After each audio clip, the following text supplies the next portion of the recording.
देखो एक बार क्या होता है, जैसे हम लोग एक दूसरे को ब्लेम करते रहते हैं ना, ये तुम्हें नहीं आता, वो छोटा है, ये बड़ा है, तुम्हारे पास अच्छे कपड़े हैं, उनके पास गंदे कपड़े हैं, मेरे पास क्या नाम है इतने पैसे हैं, उनके पास इतने कम पैसे हैं, उनका घर इतना बड़ा है, मेरा घर इतना छोटा है। ऐसे होता है ना, छोटे बड़े का हमेशा ब्लेम होता है कि नहीं होता है? होता है। एक दूसरे से लड़ते रहते हैं ना कि मेरे पास तो वॉच है, तुम्हारे पास वॉच नहीं है, मेरे पास अच्छे शूज है, तुम्हारे पास अच्छे शूज नहीं है, मेरे पास 10 बीघे की जमीन है, उनके पास 1 बीघे की जमीन नहीं है, ऐसे बोलते रहते हैं ना। तो एक बार की बात है, जब जो है क्या हुआ था कि स्वामी विवेकानंद जी, ठीक है, गए थे फॉरेन कंसल्ट के लिए, ठीक है, स्पीच देने के लिए, कंसल्ट के लिए गए थे। तो क्या हुआ, वहां सब लोगों की किताबें रखी जा रही थी। क्या रखी जा रही थी? किताबें रखी जा रही थी। तो अपनी इंडिया की किताब है गीता। गीता का नाम सुना है ना? तो गीता जो पुस्तक थी, जब वो रखे पहली बार, तो पहले नंबर पे रखे थे वो, ठीक है, सबसे ले जाके पहले वो रख दिए स्वामी विवेकानंद जी, ठीक है। मतलब कुछ लोगों की रखी हुई थी किताबें, बाइबल और सब दुनिया भर की किताबें जो है रखी हुई थी। उसके बाद क्या हुआ, स्वामी विवेकानंद जी जो है बहुत सारी किताबें, जब कंसल्ट में जाते हैं तो अपनी अपनी बुक, अपनी अपनी थीसिस लेके जाते हैं, ठीक है। जब बुक और थीसिस लेके जाएंगे तो एक टेबल रखा रहता है।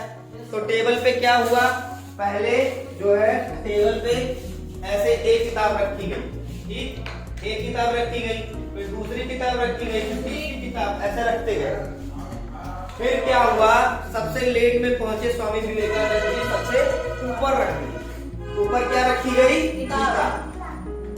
अब उसमें जो है एक जो फॉरेन कंट्री के थे, उन्होंने क्या किया, हमारी गीता को, यानी जो स्वामी विवेकानंद जी ने किताब रखा था, उसको पलट के सबसे नीचे कर दिया, यानी ये फर्स्ट से कहां चला गया, लास्ट, और सबसे ऊपर क्या रख दिया, बाइबल का, ठीक है।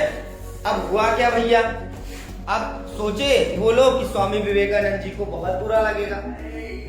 तो सारे लोगों ने कंसर्ट में पूछा उनसे कि विवेकानंद जी, आपको बुरा नहीं लगा आपकी किताब सबसे नीचे रख दी गई? तो इसका मतलब समझ रहे हो कुछ, जो सबसे नीचे होती है, तो उन्होंने बोला कि मेरी किताब ने इन सारी किताब का भार उठा लिया। समझ रहे हो मेरी बात? मेरी किताब जो है इन सारी ऊपर वाली किताब का भार उठा सकती है, मैं कैपेबल हूं, इसलिए मुझे नीचे रखा गया है। मेरी किताब कैपेबल है, इसलिए इस पूरे देश, पूरी दुनिया के जितने भी देश हैं, उनकी किताबें मेरे देश की किताब के ऊपर रखी गई है। तुमने मकान बनते देखा है कभी? मकान में सबसे पहले क्या बनता है? नींव। क्या बनता है? नींव। कहते हैं ना, जिस मकान की नींव मजबूत होती है वो ज्यादा दिन तक चलता है। तो हमेशा नींव मजबूत होनी चाहिए। कहने का मतलब कोई भी छोटा बड़ा नहीं होता है, बस अपनी बातें करने की शैली होती है। जैसे अभी इनको बोला तुम सेब हो, तो बोलो सेब 100 रुपया किलो है। सेब जल्दी कोई खा नहीं पाता है, सेब बहुत महंगा है।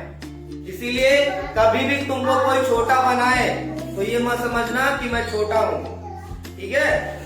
अगर जो तुमको कोई आलू बोल दो आलू सब्जी का राजा है, बिना आलू की कोई सब्जी नहीं बनती है, ठीक है।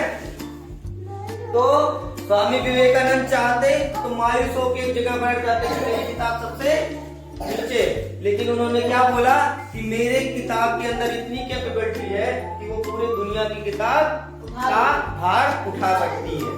समझ में आई चीजें? इसीलिए कभी अपने आप को छोटा नहीं समझना चाहिए।